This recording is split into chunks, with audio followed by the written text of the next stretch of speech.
My husband took PTO to hike with his mom while I was in the hospital. Now I want a divorce. I'm 29F, and I recently had a surgery that should have been a straightforward recovery. But instead, it made me question whether I should ever have kids with my husband or even stay married to him at all. My husband, 30M, is from the West Coast. We live on the East Coast, where we met after college. His mother still lives out west, and during the first 2 years of our relationship, she visited 3 to 4 times a year.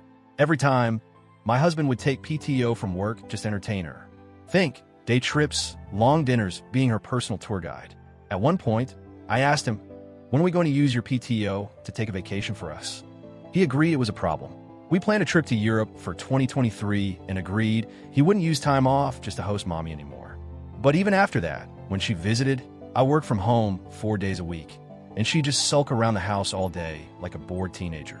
The second my husband walked in the door, smiles, laughter, full attention, like flipping a switch.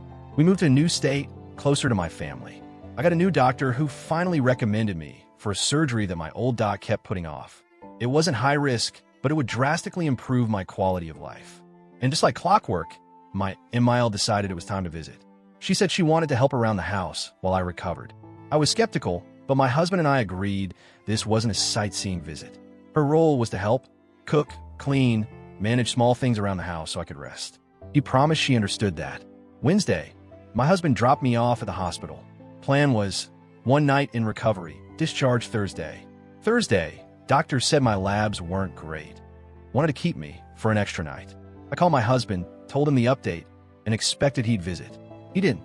Friday, I was cleared for discharge and called him to come get me. Straight to voicemail. Tried again. And again. Nothing. Eventually, I called my sister.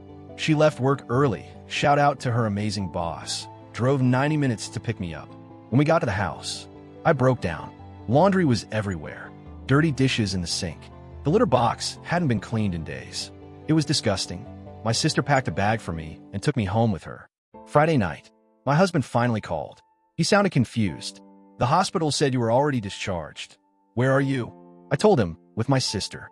Recovering somewhere that doesn't smell like old takeout. Why hadn't he answered my calls? He was on a hike. With his mom.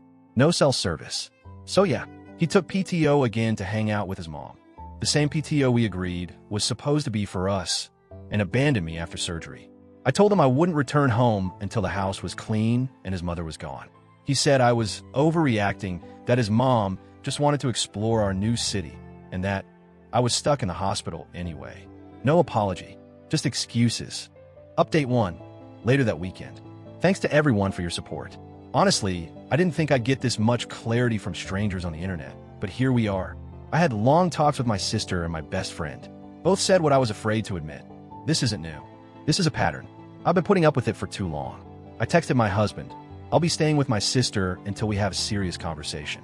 Therapy is on the table, but only if he's willing to do the work. His response?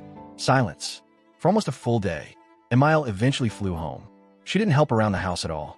Just had herself another vacation. Update 2, midweek. Husband finally called. And oh boy, still so defensive. I didn't know the surgery was that serious. I thought you'd want space. I didn't think you'd be this upset. I asked him, "Do you think what you did was acceptable while your wife was in a hospital bed?" He went quiet. I told him until I see real change, I'm not moving back in. I've also started therapy. And I called a lawyer, not to threaten him, but to educate myself. I need to know my options. Update 3, 1 week later. The lawyer was incredibly helpful. I'm not filing yet, but I'm not flying blind anymore. Husband finally agreed to try couples counseling. We booked a session. I'm not holding my breath, but I'll go, if only to get closure. Truth is, I already feel myself pulling away emotionally. And I realized something huge. I don't want to spend the rest of my life begging someone for basic respect.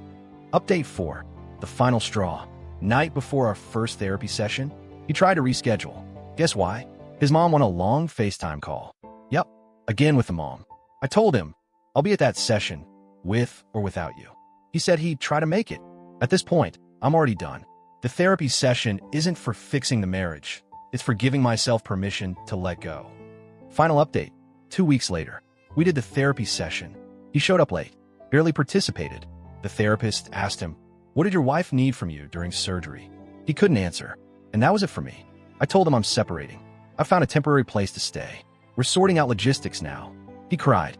He begged. I didn't think you'd actually leave. But that's the thing.